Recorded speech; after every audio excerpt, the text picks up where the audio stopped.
السلام علیکم 3 کلاس، کیسے ہیں آپ لوگ بچوں؟ آج 10 دسمبر ہے اور جمعرات کا دن ہے۔ آج ہم اردو بی میں پڑھیں گے فعل کی اقسام۔ کل ہم نے فعل کی اقسام لکھی تھی، کتنی ہوتی ہیں؟ ماضی، حال، مستقبل، اور کل ہم نے فعل ماضی کی تعریف لکھی تھی۔ آج ہم لکھیں گے فعل حال کی تعریف۔ سوال ہے فعل حال کی تعریف لکھیں اور مثالیں بھی دیں۔ جواب ہے ایسا فعل جس میں موجودہ زمانہ پایا جائے فعل حال کہلاتا ہے، مثلاً میں بازار جا رہا ہوں، لڑکے کھیل رہے ہیں وغیرہ۔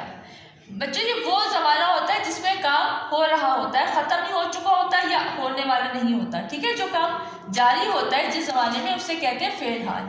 فعل حال کی تعریف لکھیں اور مثالیں بھی دیں۔ جواب ہے ایسا فعل جس میں موجودہ زمانہ پایا جائے فعل حال کہلاتا ہے، مثلاً میں بازار جا رہا ہوں، لڑکے کرکٹ کھیل رہے ہیں وغیرہ۔ دیکھیں دونوں کام ہو رہے ہیں، ابھی ختم نہیں ہوئے، ٹھیک ہے؟ جس سے یہ فعل حال کہلاتے ہیں یہ سارے جملے۔ یہ کام آپ نے کاپی پر لکھنا ہے اور اس کو اچھی طرح سے یاد بھی کرنا ہے۔